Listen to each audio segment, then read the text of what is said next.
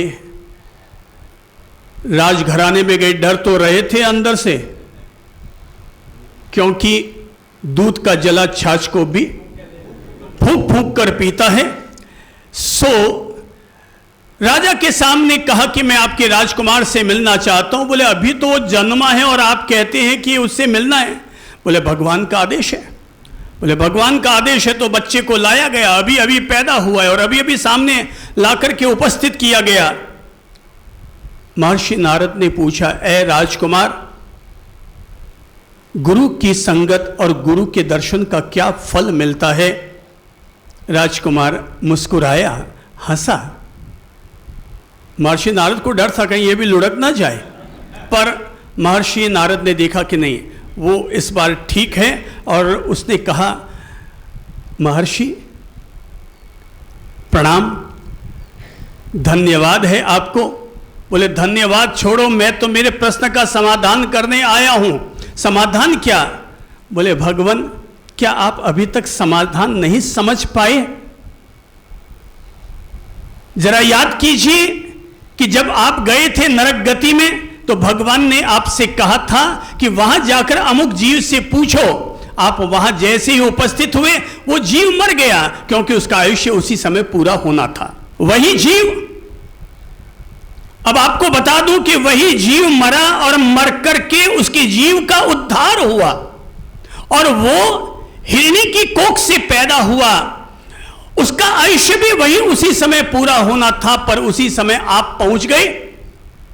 उस जीव का फिर उद्धार हुआ और वो गौ के उदर से पैदा हुआ, गौ माता की कोख से, कामधेनु की कोख से जन्मा। उसका भी आयुष्य पूरा होना था कि तभी आप उस समय वहां उपस्थित हो गए। जीव का फिर उद्धार हुआ। महाराज, मैं राजकुमार कोई और नहीं बल्कि वही नरक का जीव हूं। वही जीव उद्धार होते होते आज मैं राजकुमार बना हूं। महाशय, यही है गुरु के दर्शन और संगत का फल। गुरु के दर्शन और संगत का सबसे बड़ा फल यही है कि इंसान के जीव का उद्धार होता है, बुद्धि सद्बुद्धि होती है, मन निर्मल होता है। और अगर कोई जीव नरक तक भी पहुंच गया है, वह जीव भी स्वर्ग गति तक जाने में सफल हो जाता है। आज गुरु पूर्णिमा का मंगलमय अवसर है, तो गुरु पूर्णिमा के मंगलमय अवसर पर हम यही प्रार्थना करते हैं कि हे गुरुदेव, आपकी कृपा से हमारे जीव का भी उद्धार हो, हमारे जीव का भी उद्धार हो। यही हम मंगलमयी अपनी ओर से प्रार्थना संपन्न करते हैं। गुरु गुरुर ब्रह्मा गुरुर विष्णु गुरुर्देवो महेश्वरः। गुरु हमारे भ्रम को दूर करते हैं, इसलिए गुरु ब्रह्मा है। गुरु हमारे विकारों के विष का हरण करते हैं, इसलिए वो विष्णु हैं। गुरु हमारी आत्मा को महान बनाते हैं, इसलिए वो महेश्वर है। और गुरु में सारे गुण समाये हैं, इसीलिए वो परब्रह्म है। गुरु हमारे भीतर की कायरता को दूर करते हैं, इसलिए गुरु महावीर हैं। गुरु हमारे मन की कायरता को दूर करते हैं, इसलिए गुरु महावीर हैं। गुरु हमें हमारा बोध देते हैं, इसलिए गुरु हमारे बुद्ध हैं। गुरु अपने आप में मां भी है, गुरु हमारी पिता भी है, इसीलिए हम कहते हैं गुरु मात पिता गुरु बंधु सखा, तेरे चरणों में स्वामी मेरे कोटि प्रणाम। हमारा जीवन तो किसी एक अनगढ़ पत्थर की तरह है।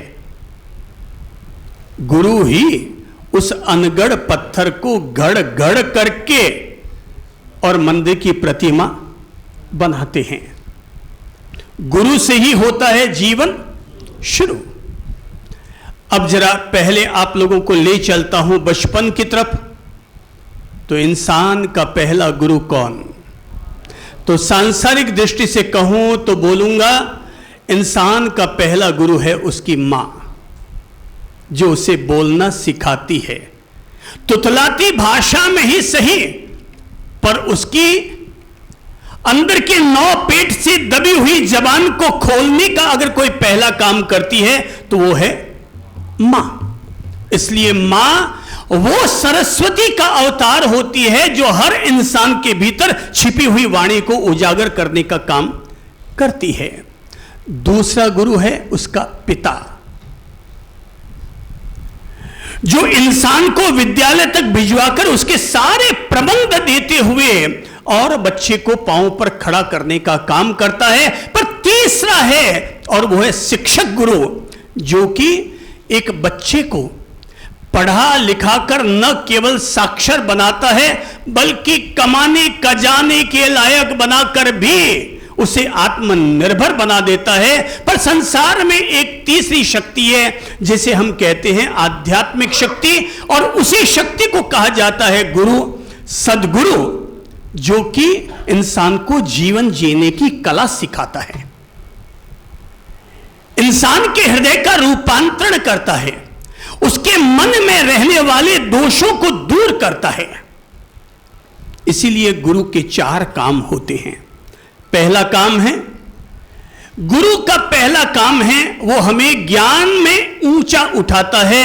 गुरु का दूसरा काम है वो हमें जीने की कला सिखाता है, और गुरु का तीसरा काम है हमारे भीतर रहने वाली कमजोरियों की हमें पहचान दिलाता है और कमियों और कमजोरियों को दूर करने का रास्ता दिखाता है। और गुरु का चौथा काम है कि साधक के लिए, व्यक्ति के लिए मुक्ति और मोक्ष का दरवाजा खोलता है। गुरु क्या करते हैं हमारे लिए? मुक्ति और मोक्ष का दरवाजा खोलते हैं। इसलिए गुरु मुक्ति दूत होते हैं जो हमें बंधन से मोक्ष की तरफ ले जाने का रास्ता दिखाते हैं। बिना गुरु के नहीं है जीवन शुरू। रावण को अगर गुरु मिला हुआ रहता तो जो काम माता पिता नहीं कर पाते, जो काम भाई बहन नहीं कर पाते, वो काम गुरु कर जाते हैं। रावण के पास भाई भी था, शूर्पणखा के रूप में बहन भी थी, उनके मां भी थी, पर गुरु नहीं था। इसलिए रावण पर कंट्रोल करने वाला कोई न बचा। राम को सही रास्ता दिखाने वाले थे और राम को सही रास्ता दिखाने वाले गुरु थे। इसलिए कदम कदम पर राम का मार्गदर्शन करते चले गए। मैं फिर कहता हूं, अगर किसी भी व्यक्ति के जीवन में गुरु है तो समझ लो उसके पास में एक अनुपम खजाना है, एक अनुपम दौलत है। क्योंकि संकट की घड़ियों में गुरु ही आपको उस संकट से पार लगाते हैं। जब भी कोई भी शिष्य, कोई भी श्रावक, कोई भी सद्गृहस्थ समस्या में घिरता है तो सबसे पहले अपने गुरु के पास जाता है और जाकर के समाधान मांगता है कि गुरुदेव मैं इस समस्या में घिर चुका हूं, मेरे लिए समाधान क्या होगा। गुरु हमें समाधान देते हैं। इसीलिए गुरु को दूसरा तीर्थंकर कहा जाता है, क्योंकि वे हमारी हर समस्या का समाधान करते हैं। वे हमारे सारे पापों का नाश करने में समर्थ होते हैं। तभी तो कभी कबीरदास जी ने कहा है कि गुरु गोविंद, सब बोलो, गुरु गोविंद दो खड़े काके लागू पाए और बलिहारी गुरु आपकी सो गोविंद दियो बताए। पहले मैं सांसारिक दृष्टि से बात करूंगा गुरु की। मैंने कभी अपने दिव्य प्रवचनों में कभी एक प्रेरणा दी थी और प्रेरणा यह थी कि जब भी किसी से मिलो तो मिलने के बाद जब नमस्ते कहो तो नमस्ते के साथ साथ में आई लव यू भी जरूर कह दो। नमस्ते, आई लव यू। केवल नमस्ते कहोगे तो औपचारिकता हो जाएगी, पर नमस्ते के साथ अगर आई लव यू जोड़ दिया तो आप सीधा अगले के गले लग गए। तो चलो हाथ जोड़कर एक दूसरे को बोलो तो नमस्ते, आई लव यू। हाँ देखा, खुशहाली छा गई। दोबारा बोलिए तो हाथ जोड़कर एक दूसरे को बोलिए नमस्ते, आई लव यू। सामने वाले को भी बोलो, पीछे वाले को भी बोलो, सब एक दूसरे को बोलो नमस्ते, आई लव यू। मैंने कभी ये प्रेरणा दी थी और मेरी प्रेरणा कई लोगों को लग जाती है और कई लोगों के ऊपर से ही निकल जाती है, पर जिनके लग जाती है उनके तो जीवन का कायाकल्प हो जाता है।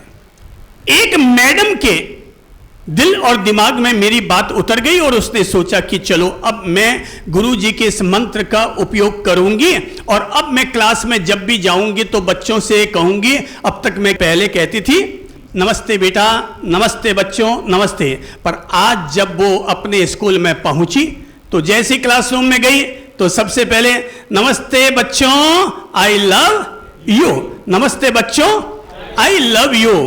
आज सारे बच्चे भी चौंके, आज मैडम आई लव यू कह रही है। और जैसे ही मैडम ने कहा नमस्ते बच्चों, आई लव यू, अब तक तो नमस्ते की आवाज के बदले में धीमी आवाज में वापस प्रतिक्रिया लौटकर आती थी, नमस्ते मैडम। पर जैसे ही आज मैडम ने कहा नमस्ते बच्चों, आई लव यू, कैसी आवाज आई वापस वहां से? जोर से बोलिए तो। भाई साहब आपने आई लव यू तो कह दिया पर नमस्ते कहना तो भूल गए। चलिए वापस बोलिए नमस्ते, आई लव यू। तो मैडम के बात उसके भी दिल में उतरी, बच्चों की भी दिल में उतरी। अब वो रोजाना बच्चों से कहती थी नमस्ते बच्चों, आई लव यू। अब यूं करते हुए दिन बीतने लगे कि एक दिन मैडम की नजर पड़ी कि वो जब नमस्ते आई लव यू कहती है तो सारे बच्चे बोलते हैं, पर एक बच्चा उधर खिड़की के पास जो बैठा रहता है वो कोई भी जवाब नहीं देता है। तो मैडम ने उसको बुलाकर कहा, बेटा नमस्ते आई लव यू। बेटा फिर भी यूं का यूं खड़ा है, बेटा नमस्ते आई लव यू। वो फिर भी कोई जवाब नहीं दे रहा, शायद गमगीन की तरह वहां खड़ा है। मैडम ने 3 बार कहा, उसने कोई जवाब नहीं दिया। वो वापस बोले कि जाकर के बैठ गया। मैडम ने अगर कोई प्रश्न रखती तो प्रश्न का भी कोई जवाब नहीं मिलता, केवल चुपचाप क्लास में बैठा रहता, कोई क्रिया प्रतिक्रिया नहीं करता, पेन से कुछ लिखता दिखता भी नहीं था, किताबों का भी कोई जवाब नहीं देता। आखिर मैडम उससे तंग आ गई और मैडम ने प्रिंसिपल के सामने शिकायत की कि यह बच्चा अपने क्लास के स्तर का नहीं है, इसे निकाल दिया जाए, इसकी टीसी काट दी जाए। प्रिंसिपल ने पूछा, बच्चे का नाम क्या? बोले आशीष। बोले अच्छा। प्रिंसिपल समझ गई और प्रिंसिपल ने तब बोले अच्छा ठीक है, मैं इस पर कार्रवाई करती हूं, कल बताती हूं। और अगले दिन जब वो मैडम अपने क्लास रूम में पहुंची तो वहां पर 5-6 फाइलें उनकी टेबल पर पड़ी हुई थी। तो मैडम चौंक पड़ी, उसने जैसे ही देखा ये फाइलें तो आशीष के नाम की है। तो अब वो फाइल खोली तो देखा ये स्टूडेंट पहली से लेकर 7वीं क्लास तक की समस्त कक्षाओं में फर्स्ट क्लास पास हुआ है। एक फाइल, दूसरी फाइल, तीसरी फाइल सभी खोलती चली गई और अंतिम फाइल पर जैसी नजर पड़ी तो उसने देखा कि अब जब वो 8वीं क्लास में पढ़ रहा है तो देखा कि प्रिंसिपल के नाम से अवकाश के लिए पत्र लिखा हुआ था और उसमें लिखा हुआ था कि रेस्पेक्टेड प्रिंसिपल, आदरणीय प्रिंसिपल महोदया, मेरी माँ की तबीयत बहुत खराब है, कृपा करके मुझे 7 दिन की छुट्टी दे दीजिए। मेरी माँ बहुत सीरियस है पर घर में मेरे अलावा करने वाला कोई नहीं है।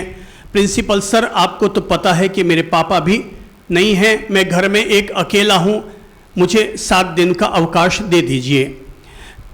तो छुट्टी स्वीकार हो गई, 7 दिन का अवकाश मिला। 7 दिन के बाद में फिर दूसरा पत्र नजर आया जिसमें लिखा हुआ था, प्रिंसिपल सर मैं स्कूल नहीं आ सकता क्योंकि मेरी माँ को कैंसर हो गया है। मेरी माँ को कैंसर हो गया है और उनकी छाती का ऑपरेशन कराना पड़ेगा। प्रिंसिपल मैडम मुझे और 7 दिन का अवकाश दीजिए। अब वो 7-7 दिन, 15-15 दिन के अवकाश की चिट्ठियाँ लिखी हुई हैं। फिर पत्र मिला जिसमें लिखा हुआ था, मैडम मेरी मम्मी का ऑपरेशन हो गया है पर मेरी मम्मी की तबीयत अभी भी ठीक नहीं है, मैं उनकी सेवा के लिए एक अकेला हूँ, मुझे कृपा करके स्कूल से न निकाला जाए और मेरी छुट्टी स्वीकार कर ली जाए। मैडम वो सारे पत्र देख रही है, एक और अगला पन्ना पलटा तो अगला पन्ना पलटते ही वो देख करके चौंक पड़ी। उस लेटर में लिखा हुआ था, मुझे माफ़ करो, मुझे 15 दिन के लिए स्कूल की छुट्टी और दो क्योंकि मेरी मम्मी चल बसी है। मेरी मम्मी चल बसी है, मेरे अब घर में कोई करने वाला नहीं है। आगे फिर उसकी कुछ तरफ से कोई चिट्ठी नहीं थी और 3 महीने के बाद जब वो स्कूल पर लौट कर आया था तो बिल्कुल गुमशुम, किसी से कोई बात करने वाला नहीं, कोई उसका कुछ काम करने वाला नहीं। मैडम ने उसे भी देखा और चिट्ठी को देखा। अब तक वो जिस बच्चे के प्रति शिकायतों से भरी हुई थी उसके मन में एक अद्भुत करुणा, एक अद्भुत ममता उमड़ कर आई। वो उस बच्चे के करीब गई, प्यार से उसके माथे पर हाथ रखा और उसे अपने करीब लेकर आई। देखा वाकई वो बच्चा, अब उसके बटन भी बेतरतीबी से कसे हुए हैं, पांव के जूते के कस्से भी बराबर कसे हुए नहीं है, जूते भी उसके आधे गंदे और आधे साफ हैं, कपड़े भी उसके साफ नहीं हैं, वो बिल्कुल गुमसुम खड़ा है। उस मैडम ने उस बच्चे को अपने गले लगाया और कहा कि बेटा मुझे पता नहीं था कि तू इस स्थिति में पहुंच चुका है, मैं सॉरी कहती हूँ, सॉरी कहती हूँ, बेटा आई लव यू, बेटा आई लव यू, बेटा आई लव यू। और ये कहते हुए जैसे ही उसने बच्चे का माथा चूमा, चूमने के साथ ही बच्चा उस मैडम के गले लग पड़ा और कहने लगा, मॉम मॉम मॉम।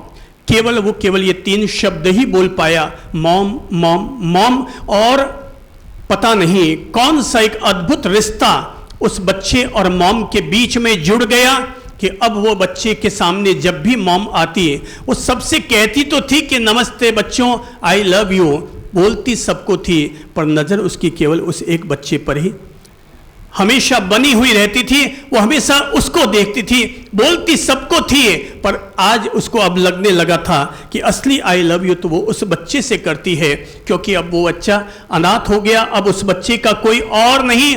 अब वो रोज ही उस बच्चे से प्यार करती है, उस बच्चे को अपने साथ बैठ करके खाना खिलाती है, टिफिन करवाती है, उसके बटन लगाती है, उसके जूते अपने हाथों से साफ करती है और अपने पास बैठ करके उसे पढ़ाती है, क्योंकि अब मैडम को लग चुका था कि अब मुझे केवल एक मैडम का दायित्व पूरा नहीं करना है, बल्कि इस अनाथ बच्चे के लिए मॉम का भी दायित्व पूरा करना है। जब 8वीं पास कर लिया था उस बच्चे ने, क्योंकि वो स्कूल मिडिल स्कूल थी, और जब वो बच्चा वहाँ से टीसी उसकी कट चुकी थी, जा रहा था अगले स्कूल के लिए, तो उसने मैडम को गिफ्ट ला करके दिया, और वो गिफ्ट था अखबार में लपेटा हुआ। उसने मैडम से कहा, मैडम आपने मुझे बहुत संभाला है, आप ना होते तो शायद मैं बच भी न पाता, पर आपने मुझे सहेजा है, संभाला है। मॉम मैं आपको थैंक यू कहता हूँ। रवाना होते होते मेरे पास कुछ और नहीं है, ये गिफ्ट मैं आपके लिए लेकर आया हूँ। और उसने अखबार में लपेटी हुई वो गिफ्ट मैडम को दी। मैडम ने वो गिफ्ट खोली, वो समझ गई ये क्या है। उसमें एक चांदी का कड़ा था जिसमें कुछ मोती टूटे हुए थे। वो समझ गई ये चांदी का कड़ा ये अपनी मम्मी का लेकर के आया है। उसने कड़ा उठाया, अपने हाथ में पहन लिया, बच्चे के सिर पर हाथ रखा, आशीर्वाद दिया और कहा कि बेटा मैं हमेशा तुम्हारे साथ हूँ, जब भी मेरी ज़रूरत पड़े मुझे याद कर लेना। मैं तुम्हारी केवल मैडम ही नहीं बल्कि मैं तुम्हारी मॉम भी हूँ, मैं तुम्हारी माँ भी हूँ। बच्चा कभी वहाँ से चला गया था, आगे पढ़ता चला गया। कई वर्षों के बाद उसी मैडम के पास उसी बच्चे का पत्र आता है और पत्र में लिखा हुआ होता है, मेरी प्यारी मैडम ब्रैकेट में मॉम, मैंने इंजीनियरिंग की पढ़ाई कर ली है, मेरी अच्छी जॉब लग गई है, मेरी अब शादी भी होने वाली है, पर मैंने तय कर रखा है कि मैं अपनी शादी तभी करूंगा जब आप मुझे आशीर्वाद देने के लिए आएंगे। और ये लिखते हुए उसने अपना नाम लिखा नीचे, आशीष आपका शिष्य, आपका बेटा। साथ में फ्लाइट की टिकट थी। निर्धारित दिन वो मैडम रवाना हुई, लेकिन फ्लाइट 2 घंटे लेट थी। पर जब वो वहाँ पहुँची तो देखा कि अभी भी वहाँ पर करीब 200 लोग उसकी शादी में शरीक होने के लिए आए थे। मुहूर्त निकल गया, पंडित बार बार आग्रह कर रहा था कि फेरा ले लो, पर उसने कहा मुझे किसी का इंतज़ार है, अगर वो नहीं आएगी तो मैं ये शादी नहीं करने वाला, कि जब तक माथे पर सिर पर आशीर्वाद देने वाला ना आया तो मैं अपनी शादी कर कैसे पाऊंगा। और 2 घंटा भले ही लेट हो गया हो, अचानक दरवाजे पर मैडम पहुंची तो जैसे ही आशीष ने देखा कि मैडम सामने चली आई है, वो दौड़ता हुआ गया, मैडम को करीब लेकर के आया, गले लगा और सुबक सुबक कर रोने लगा। आज तो मैडम की आंखों में भी आंसू छलक आए थे। उसे ये देखकर खुशी थी कि जिस बच्चे को कभी उसने सहारा दिया था आज वो दूसरों को सहारा देने के काबिल बन चुका है। वो उसके गले लगा और तब उस आशीष ने सबसे कहा था कि मैंने कहा था ना कि मैं किसी का इंतज़ार कर रहा था, मैं इसी मैडम का इंतज़ार कर रहा था, ये आए तभी मेरी शादी होगी। मैडम ने उसके सिर पर हाथ रख करके आशीर्वाद दिया और तब उस आशीष ने कहा सब लोगों को बताते हुए कि ये मेरी कौन है, मेरे जीवन में क्या घटित हुआ, इस मैडम ने, इस शिक्षक ने, इस गुरु ने मेरे लिए क्या कमाल किया। और ये कहा कि आज मैं अगर जिंदा हूँ, आज मैं अगर कुछ बना हूँ तो इनकी बदौलत ही मैं बना हूँ। आज अगर मैं कुछ बना हूं तो इनकी बदौलत ही मैं बना हूं। और तब लोगों को ये समझ में आया कि अगर एक शिक्षक, एक गुरु व्यक्ति का साथ दे दे, व्यक्ति के जीवन में अगर एक गुरु मिल जाए तो व्यक्ति अनगढ़ पत्थर नहीं रहता, वो किसी परमात्मा की प्रतिमा बन जाता है, वो किसी परमात्मा की प्रतिमा बन जाता है। गुरु तो वो कुम्हार होता है जो हमारी माटी को माटी नहीं रहने देता, माटी को भी मंगल कलश बना देता है। गुरु तो वो माली होता है जो हमारे बीज को बीज नहीं रहने देता, बल्कि हमारे बीज को भी वट वृक्ष बना देता है। गुरु तो वो मांझी होता है जो कि हमारी नैया को इस किनारे नहीं रहने देता, बल्कि इस नैया से पार लगा करके उस पार तक पहुंचा देता है। इसलिए गुरु सूरज की वो किरण है जो हमारे भीतर आशा का सवेरा जगाता है। गुरु चंदा की वो चांदनी है जो हमारे अज्ञान के अंधकार को दूर करता है। जैसे जिनके मां बाप हैं वो नसीब वाले हैं, और जिनके गुरु हैं वो उनसे भी ज्यादा नसीब वाले हैं। आज गुरु पूर्णिमा का जब मंगलमय अवसर है, तो गुरु पूर्णिमा के मंगलमय अवसर पर हम केवल ये प्रार्थना कर रहे हैं कि हे भगवान, सबको गुरु देना और गुरु सबके लिए उपकारी बना करके उनके जीवन का उद्धार करवाना। मैं फिर दोहराऊंगा, गुरु के 4 काम हैं। पहला काम, सब बोलो, नंबर 1 ज्ञान में आगे बढ़ाना, नंबर 2 जीने की कला सिखाना, नंबर 3 कमियों और कमजोरियों को बताकर वे कमियां और कमजोरियां दूर करवाना, और चौथा काम है मोक्ष का द्वार खोलना। गुरु के तो ये 4 दायित्व हुए, पर अब सवाल ये है कि हम जो शिष्य हैं हमारे क्या दायित्व हो सकते हैं। गुरु पूर्णिमा के अवसर पर मैं वे दायित्व भी आप लोगों को याद दिला देता हूं, और वो दायित्व है नंबर 1। पहला दायित्व, गुरु का सम्मान करो, गुरु को प्रणाम करो, गुरु को वंदन करो। उनके चरण स्पर्श करके उनके चरण की धूल को अपने माथे से लगाकर अपने बिगड़ी हुई तकदीर को संवारो। जब तक कोई घड़ा झुकेगा नहीं तब तक वो पानी से भरेगा कैसे। कुएं में अगर घड़े को डाल भी दोगे, पर अगर घड़ा पानी में उतरने को तैयार नहीं है तो फिर पानी घड़े में आएगा कैसे। इसलिए पहला काम, गुरु के प्रति अपना नमन भाव।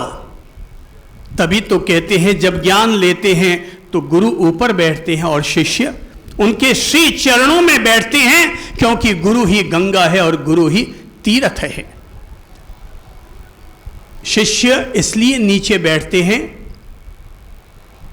जरा सोचो कि गंगोत्री से अगर गंगा बहेगी,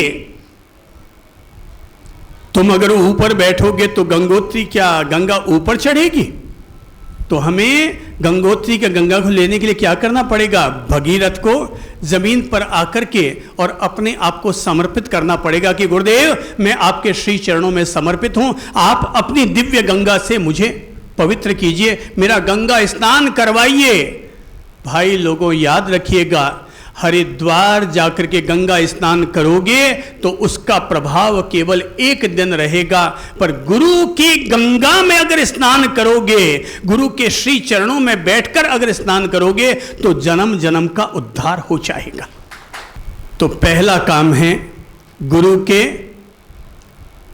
श्री चरणों में नमन समर्पित करना, प्रणाम समर्पित करना, और तय है जैसे ही अपन शिष्य बनकर, शिष्य शब्द का मतलब होता है सीखने वाला।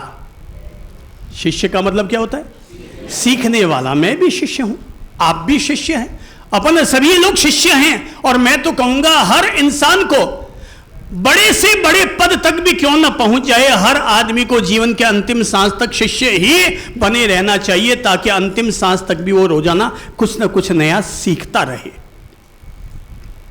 तो पहला काम गुरु के प्रति आदर भाव, सम्मान भाव। दूसरा काम गुरु की आज्ञाओं का पालन करना। देखिए, उदाहरण देता हूं यहां संबोधि धाम में ऊपर जब साधना सभागार का शिलान्यास होने वाला था तो मेरी तहे दिल की इच्छा थी कि किसी तपस्वी के हाथों से साधना सभागार का शिलान्यास करवाया जाए। संबोधि धाम में जितने भी भवन बने हुए हैं सभी भवनों का शिलान्यास किसी न किसी तपस्वी ने किया है, किसी दानवीर ने नहीं किया। समस्त भवनों का शिलान्यास किसी न किसी तपस्वी ने किया है। तो उस समय अक्षय तृतीया करीब थी, तो मेरी इच्छा थी कि भाई इस बार वर्षी तप करने वाले किन्हीं लोगों को बुलाकर उनके हाथ से साधना सभागार का शिलान्यास करवाया जाए। तो मैंने शहर में रहने वाले 8-10 वर्षी तप आराधकों को संकेत भिजवा दिया। उन्होंने हाँ भी भर दी, पर पहले दिन शाम को खबर आई कि साहब वो लोग तो कोई आ नहीं पाएंगे, क्योंकि वो जिस परंपरा के थे वहां के संघ के सदस्यों ने उन पर दबाव डाल करके वो अपने संघ में उन्हें पालना करवाने के लिए ले गए। अब मुझे लगा कि भाई अब मेरी इच्छा अधूरी रहेगी, तो मैं ऐसा कुछ सोच ही रहा था। अपने कक्ष से बाहर आया, तो जैसे ही बाहर आया सोचते हुए कि किस तपस्वी से शिलान्यास करवाऊं, कि तभी मेरे सामने एक महिला नजर आई जो यहीं पर बैठी है। गुरु पूर्णिमा पर गुरु के श्री चरणों में समर्पित होने के लिए आई हैं। तो वो जैसे ही सामने आई, नाम है रीटा लोढ़ा, कलकत्ता की है बहन। अब कहानी सुनो। मैंने कहा गुरु आज्ञा का पालन करना शिष्य का दूसरा कर्तव्य होता है। ये हमारी अपनी संबोधि साधिका थी।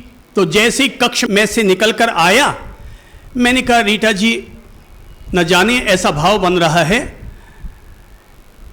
कि और तो कोई तपस्वी मिला नहीं, सोचता हूं आपके हाथों से ध्यान साधिका है, इसीलिए आपके हाथों से साधना सभागार का शिलान्यास करवा देता हूं। तो इन्होंने पूछा गुरुदेव आपकी इच्छा क्या है? मैं कहा मेरी इच्छा तो यही थी कि मैं किसी तपस्वी के हाथों से भवन का साधना सभागार का शिलान्यास करवाऊं। तो बोले आपकी इच्छा अवश्य पूरी होगी, मेरे लिए क्या आदेश है? मैंने कहा फिर चलो आओ मेरे साथ और शिलान्यास करते हैं। और जब वहाँ शिलान्यास करके नीचे लौट कर आए तो इन्होंने आते ही कहा कि साहब उपवास का नियम दिलाइए, उपवास का पचक्खाण करवाइए। मैंने कहा क्या बात है उपवास के पचक्खाण? बोले आपकी इच्छा थी ना कि वर्षी तप करने वाले व्यक्ति से ही शिलान्यास करवाया जाए, तो मैं आज से ही वर्षी तप प्रारंभ करती हूँ। गुरु आज्ञा मेरे लिए भगवान की आज्ञा है, गुरु आज्ञा मेरे लिए भगवान की आज्ञा है। और तब रीटा जी ने, जिन्होंने कभी जीवन में एक नवकारसी भी नहीं की, कभी एक व्रत और अनुष्ठान भी नहीं किया, धर्म से तो जैन धर्म की थी, पर शादी उनकी ऐसे कुल में हुई जहां पर वैष्णव धर्म का पालन होता है, पर पूरा संस्कार न होने के बावजूद भी उन्होंने वर्षी तप स्वीकार कर लिया। और दोपहर की बात मैंने उनके पतिदेव से पूछा, श्री सुधीर जी से, कि भाई साहब खाना वाना खा लिया? बोले नहीं साहब अभी तक तो नहीं खाया। मैंने कहा क्यों, क्या बात है? बोले सोचता हूँ जब पत्नी ने आपकी आज्ञा मान ली है तो मुझे लगता है मुझे भी इस बात का अनुसरण जरूर करना चाहिए। और तब पति ने भी उपवास किया। अगले दिन पारणा हुआ। मैंने उसके अगले दिन पति से पूछा भाई अब तो आप फ्री हैं? बोले नहीं साहब हमने तय कर लिया है, हम अपने गुरु के वचन की आन रखेंगे और हम पति पत्नी दोनों ही पूरा का पूरा वर्षी तप करेंगे। मैं कहूँगा गुरु की आज्ञा का पालन ये गुरु का सबसे बड़ा सम्मान है। गुरु का अपमान करना उनका वध करने के समान होता है और गुरु की आज्ञा का पालन करना उनका सबसे बड़ा सम्मान होता है। चंदन से पूजा करने से गुरु की पूजा नहीं होती है, बल्कि गुरु की पूजा होती है उनकी आज्ञा का पालन करने से। सुधीर बाबू है क्या यहाँ? हाँ वेलकम। देखिए बजाइए ताली और अभिवादन कीजिए इनका। केवल गुरु आज्ञा का पालन करने के लिए पति पत्नी ने वर्षी तप कर लिया। भाई मैं कहता हूं यह है गुरु की आज्ञा का पालन। तो अगर आपको लगता है हमें गुरु की वास्तव में सेवा करनी है तो केवल यह मत समझो कि हमने उनको आहार समर्पित कर दिया, वस्त्र समर्पित कर दिया, शॉल ओढ़ा दिया और हो गई गुरु का सम्मान या गुरु की पूजा। भाई साहब, गुरु की पूजा वस्तु से नहीं होती, गुरु की पूजा तप और त्याग से होती है। तो मैंने कहा गुरु की आज्ञा का पालन करना। और तीसरा है उनकी सुख सुविधाओं का ख्याल रखना।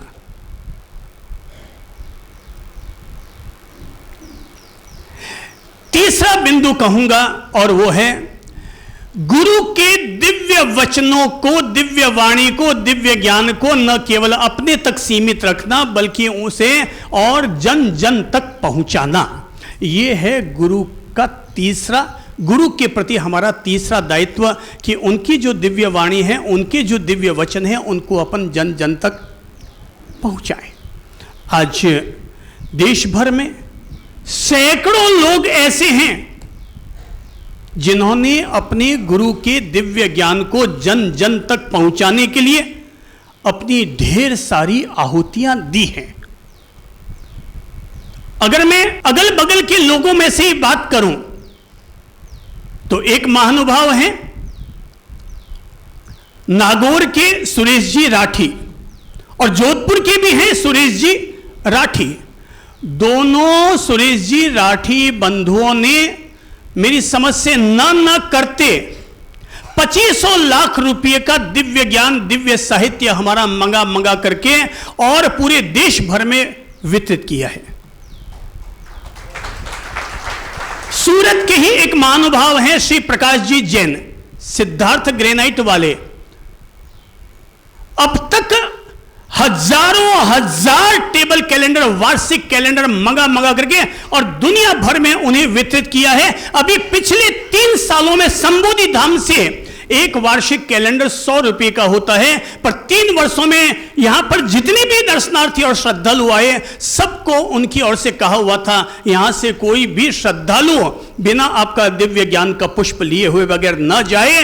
और हर व्यक्ति को यहां से इतनी बड़ी तादाद में, हजारों हजार की तादाद में यहां से उनकी ओर से ज्ञान का पुष्प दिया गया। ये क्या है? ये दिव्य वाणी को फैलाना हुआ ना। अब मैं नाम तो कितने सारे लेता चला जाऊं, न जाने ऐसे कितने सारे नाम हैं जो इस तरह से दिव्य ज्ञान को फैलाते हैं। भीलवाड़ा के महावीर जी चौधरी, अशोक जी कोठारी, ऐसे ही उदयपुर के अनेक महानुभाव हैं, बेंगलोर के, मद्रास के, जलगांव के एक बंधु थे जिनका नाम था रतनलाल जी सी बाफना, बहुत बड़े अहिंसा प्रचारक, बहुत बड़े शाकाहार के उद्घोषक। उन्होंने हमारी लाखों की तादाद में सीढ़ियां बना करके और पूरे महाराष्ट्र में पहुंचाया।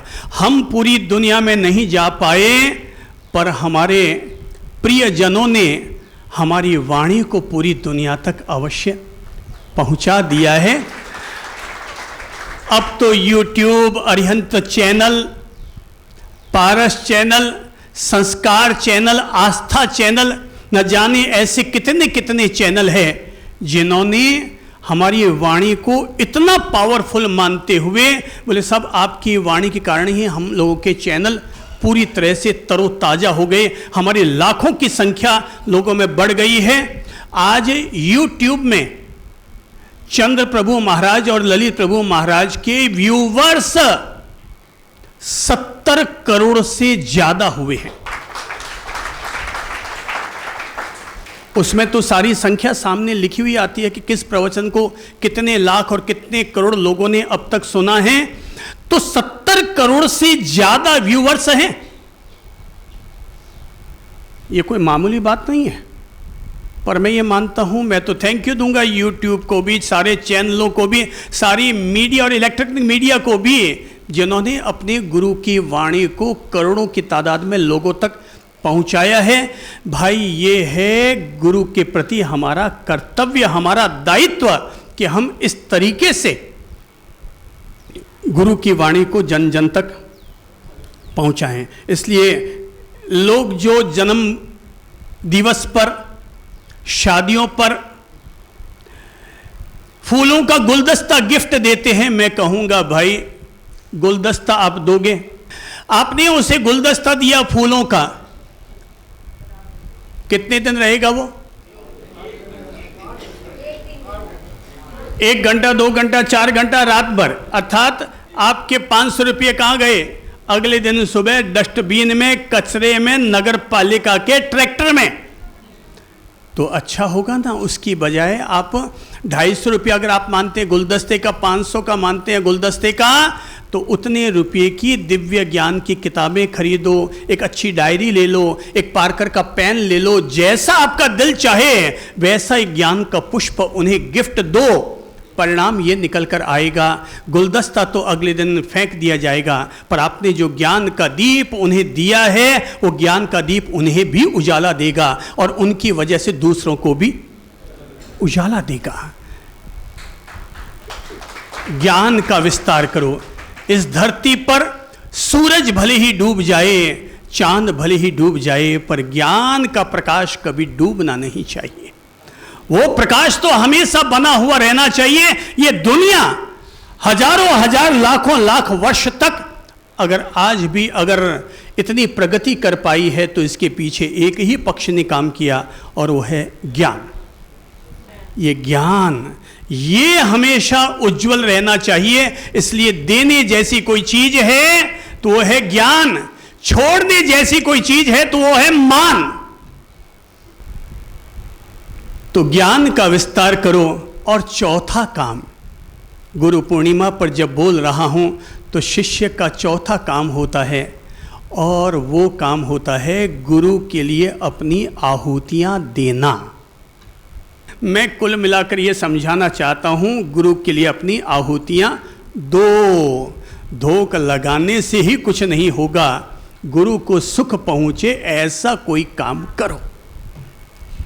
संयोग की बात कि कोरोना हो गया था हमें, तो कोरोना हो गया, कोरोना का असर हो गया। तो हमारे यहाँ की एक प्रिय साधिका है योगिता जी, अब उन्होंने बोल दिया कि गुरुदेव ठीक हो जाएंगे तो मैं वर्षित तब करूँगी।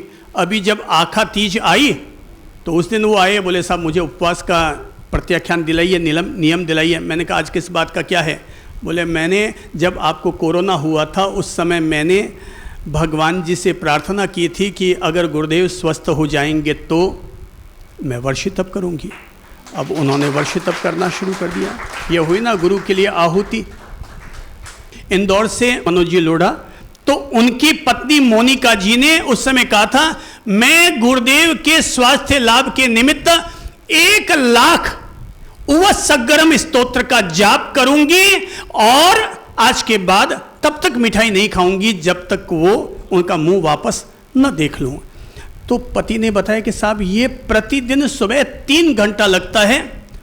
उवसग्गरम का स्तोत्र थोड़ा सा बड़ा है, जैसे महामृत्युंजय मंत्र होता है ना, वैसे ही उवसग्गरम स्तोत्र है। सभी प्रकार के उपसर्ग, रोग, शोक, कष्ट का निवारण करने के लिए बड़ा चमत्कारी पाठ है ये। तो बोले साहब रोजाना 3 घंटे ये आपके निमित्त बैठती रही है और उवसग्गरम स्तोत्र का पाठ करती रही है। आज जब इसके पूरे 1 लाख पाठ जो इसने बोले थे वो पूरे हुए हैं, इसलिए आपके दर्शन कराने के लिए इसे लेकर के आया हूं। मैं कहता हूं गुरुओं के लिए इस तरह से ये जो आहुतियां दी जाती है ना, ये इन्हीं से ही असली जय होती है।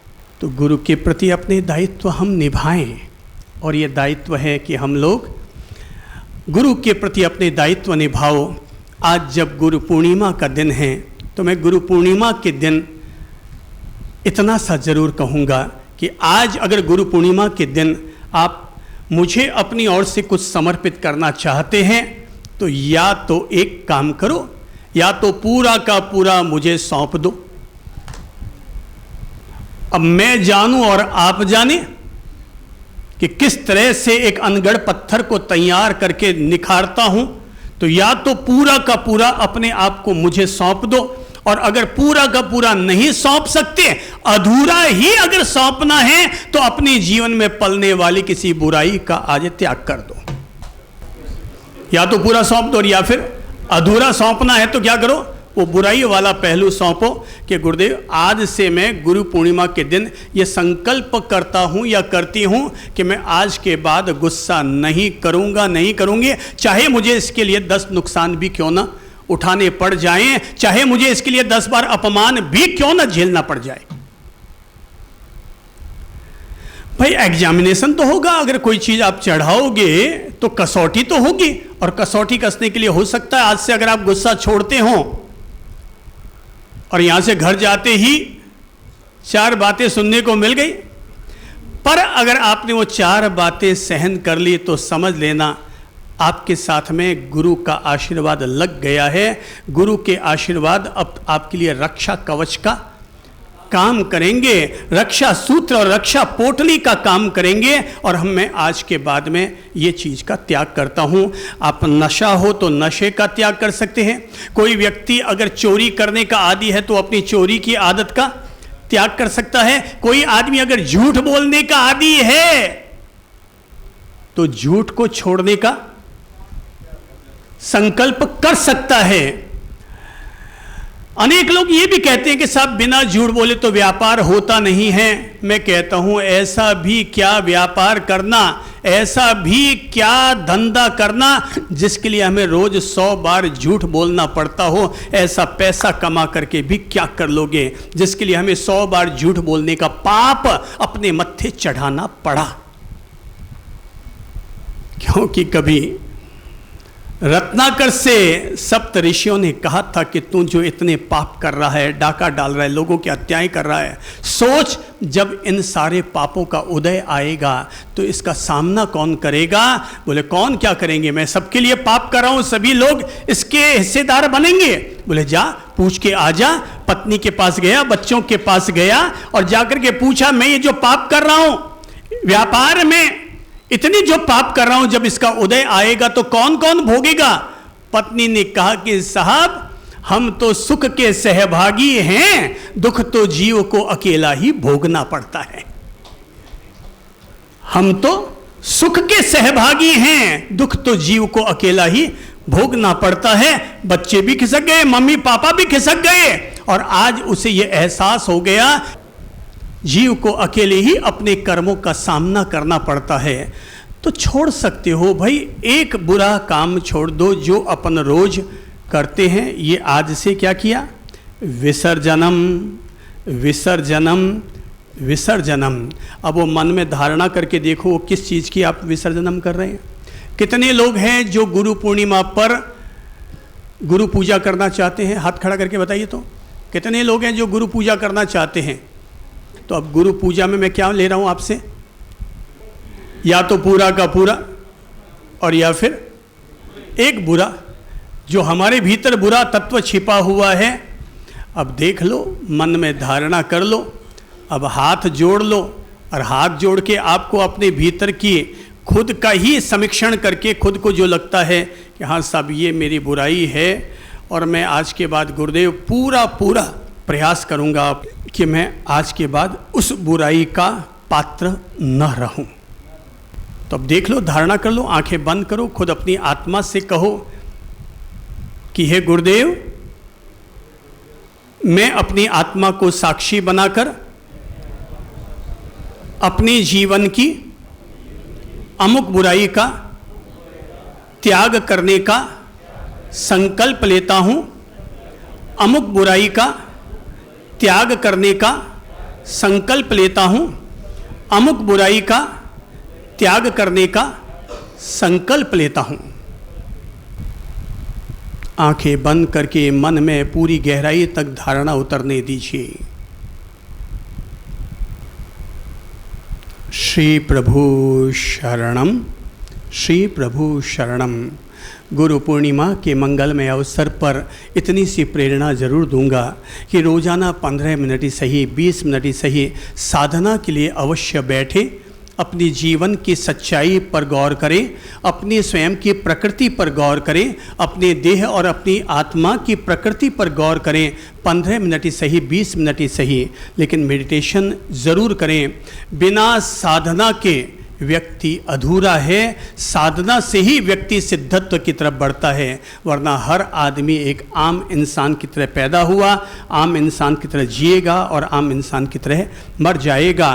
पर अगर हम प्रतिदिन 20 मिनट ही सही बैठे शांति से आती जाती सांसों पर ध्यान देना शुरू किया, सांसों का अनुभव करते हुए अपने जीवन के बारे में, अपने अस्तित्व के बारे में, अपने सत्य के बारे में जब हम अपने आप को अंतर्मुखी बनाएंगे तो धीरे धीरे धीरे धीरे हम अपने मनोविकारों पर भी विजय प्राप्त करेंगे, अपनी कमजोरियों पर भी विजय प्राप्त करेंगे और अपने में रहने वाली उज्जवल संभावनाओं के मालिक बनने शुरू होंगे। बोध रखो, भाव रखो और ऐसा ही साधना का भाव हमेशा अपने भीतर प्रगाढ़ करते रहो। चलो सभी गुरु भक्ति के लिए समर्पित होते हैं, गुनगुनाते हैं। मेरा आपकी कृपा से सब काम हो रहा है, करते हो आप गुरुवर, करते हो आप, मेरा नाम हो रहा है। मेरा आपकी कृपा से सब काम हो रहा है। बोलो मेरा आपकी कृपा से सब काम हो रहा है। पतवार के बिना ही मेरी नाव चल रही है, हैरान है जमाना मंजिल भी मिल रही है, हैरान है मंजिल भी मिल रही है।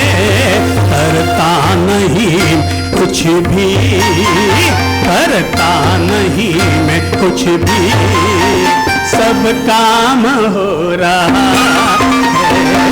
मेरा आपकी कृपा से सब काम हो रहा है। बोलो मेरा आपकी कृपा से सब काम हो रहा है।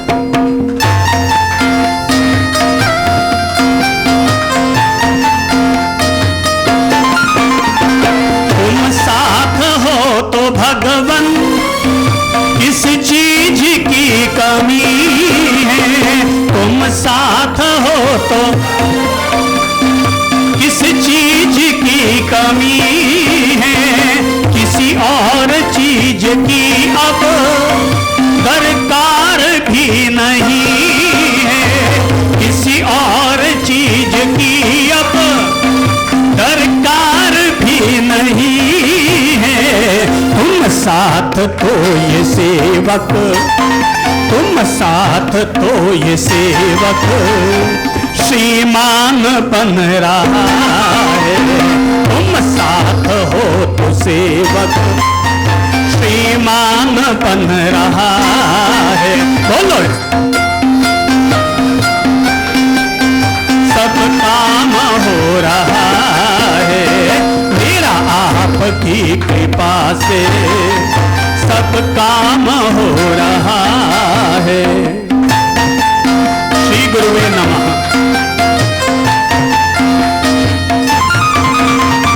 मैं तो नहीं हूँ काबिल, काबिल मैं तो नहीं हूँ, तेरा पार कैसे पादू पर। मैं तो नहीं हूँ काबिल, तेरा पार कैसे पाऊं। मैं तो नहीं हूँ काबिल, तेरा पार कैसे पाऊं। टूटी हुई वाणी से गुणगान कैसे गाऊं, टूटी हुई गुणगान कैसे गाऊं। तेरी प्रेरणा से ही सब, तेरी प्रेरणा से ही सब ये कमाल हो रहा है। तेरी प्रेरणा से ही सब ये कमाल हो रहा है। मेरा आपकी कृपा से सब काम हो रहा है। मेरा आपकी कृपा से सब काम हो रहा है। सब काम हो रहा है। सब काम हो रहा है। जयकारा गुरुदेव का, जय जय गुरुदेव। जयकारा गुरुदेव का, जय जय गुरुदेव। जयकारा गुरुदेव का, जय जय गुरुदेव। जय जय गुरुदेव, जय जय गुरुदेव। सभी लोग अपने दीप निकाल लीजिए। जो लोग भी लाए हैं दीपक निकाल लो कृपया। 5 मिनट के लिए पंखे बंद कर दीजिए। गुरुपद की आरती संपन्न करेंगे हम। ज्योत से ज्योत जगाओ, सद्गुरु ज्योत से ज्योत जगा। सांची ज्योति जले अंतर में, सांची सब बोलो। सांची ज्योति जले अंतर में, हाँ सांची ज्योति सोहम नाद जगाओ, सतगुरु ज्योत से ज्योत जगाओ। सोहम नाद जगाओ, सतगुरु ज्योत से ज्योत जगाओ।